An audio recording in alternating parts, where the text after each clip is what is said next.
안녕하세요. 귀로 듣고 읽어주는 오늘의 인물입니다. 오늘은 대한민국 정치사에서 불꽃처럼 치열한 충돌과 논쟁을 만들어낸 인물, 바로 윤석열 전 대통령에 대해 알아보겠습니다. 법조인의 길을 넘어 한 국가의 최고 권력자, 대통령 자리까지 오른 인물이지만 그 여정은 승리도 있었지만 민주주의 한계와 위험을 드러낸 사건의 연속이었습니다. 윤석열은 원칙과 공정의 이미지를 내세우며 화려하게 등장했습니다. 검사로서 거대한 권력과 맞서 싸운 적도 있었고 부패, 적폐에 대한 형사적 압박으로 이름을 알리게 되었습니다. 하지만 정치를 제대로 시작한 이후부터 정부와 국회를 끊임없이 충돌시키며 사회적 분열을 심화시킨 장본인이기도 합니다. 한편으로는 법 앞에 평등을 강조했지만 다른 한편으로는 민주적 제도와 충돌을 불러왔습니다. 오늘은 윤석열에 대해 더 알아보도록 하겠습니다. 윤석열 전 대통령은 1960년 서울에서 태어났습니다. 그의 가족은 지식인과 전문직 집안으로 뜨거운 교육열 속에서 성장했습니다. 서울에서 중고등학교를 다니고 서울대학교 법대에 진학하여 법조인이 되기로 마음먹었습니다. 양쪽 시력 차이가 많이 나는 이유로 5급을 판정받았는데 대선 후보가 되면서 병역 기피 의혹이 제기되기도 했습니다. 윤석열은 어려서부터 술 마시는 것도 좋아하고 사람을 만나는 것을 좋아하였습니다. 그렇기 때문에 타 고시생들에 비해 학습 시간이 짧아 사법시험 낙방을 반복했습니다. 고시원에 다니며 함께 공부를 했었는데 그때 같이 고시원에 다녔던 나경원의 말로는 윤석열이 고시원 대장 노릇을 했다고 전해져 옵니다. 구수 끝에 사법시험에 합격하였고 요즘 기준으로는 30대 중후반에 사회에 첫 발을 내디딘 것이라 볼 수 있습니다. 윤석열의 첫 직업은 검사였습니다. 사법연수원을 수료한 뒤 대구에서 검사 생활을 시작하였습니다. 참고로 사법연수원 동기는 주광덕, 박범계, 조윤선, 이정열 등이 있습니다. 법과 현실의 괴리 속에서 그는 법 앞에 평등을 외치며 부패와 권력형 비리에 맞서는 검사였고 철두철미하게 증거를 수집하고 신문을 하는 등 전직 대통령 박근혜 재판에서 그는 법조계의 강직한 검사 타이틀을 얻게 되었습니다. 윤석열의 발언으로 유명한 것은 바로 과거에 국정원 여론조작 사건 관련 국정감사 증인으로 나와 수사 과정에서 외압이 있었다 주장을 했을 때입니다. 이 당시 새누리당 측 위원이 윤석열에게 조직을 사랑하느냐, 사람에 충성하는 것 아니냐라는 질문을 하였는데 그때 윤석열이 저는 사람에 충성하지 않기 때문에 오늘 이런 말씀을 드린 것이다 라고 하였습니다. 이 발언으로 인해 대중들 사이에서 인지도가 높아졌고 거대 권력 횡포에 맞서는 정의로운 검사라는 이미지가 생겼다고 합니다. 윤석열은 보수 정당 내에서도 관계가 아주 복합적인데 이준석과는 사이가 좋지 않으며 홍준표, 유승민과도 사이가 좋지 않다고 알려져 있습니다. 비상계엄 이후 윤상현, 나경원은 윤석열을 찾아가는 모습으로 친윤 행보를 이어가긴 했습니다. 대체로 강경보수층의 지지를 얻고 있으며 개혁보수와는 사이가 나쁘다고 알려져 있습니다. 이준석을 뒷담화하는 녹취록이 공개된 적이 있었고 이것으로 이준석도 자신의 SNS에 비판의 글을 올린 것으로 알려져 있습니다.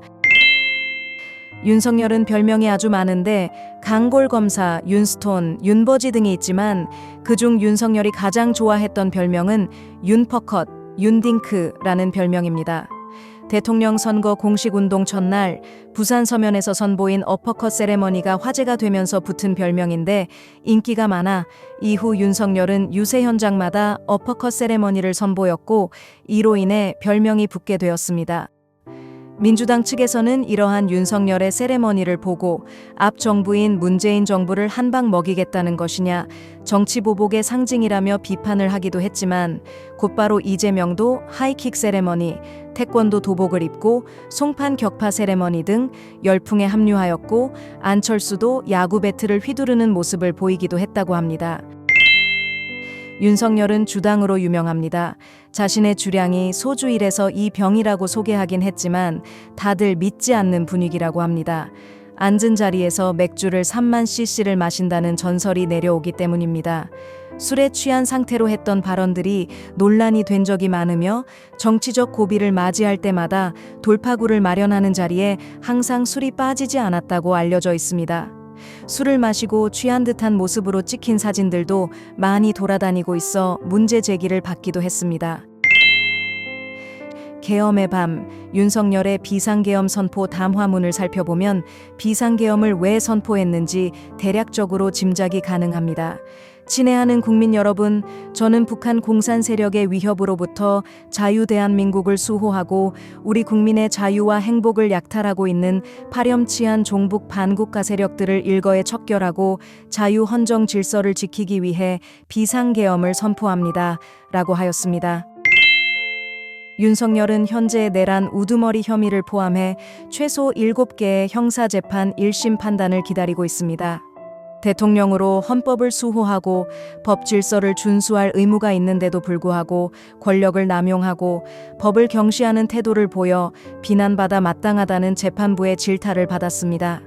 또한 정당한 공권력 행사를 무력화시키고 국가 법 질서 기능을 저해해 죄질이 매우 좋지 않다고 하였습니다. 윤석열은 내란 우두머리 혐의를 포함하여 여러 사건에 관해 납득이 어려운 변명으로 일관하며 잘못을 반성하는 태도를 전혀 보이지 않고 있다. 이로 인해 훼손된 법치주의를 바로 세울 필요성이 있으므로 엄중한 처벌이 필요하다고 판단 중이라 합니다.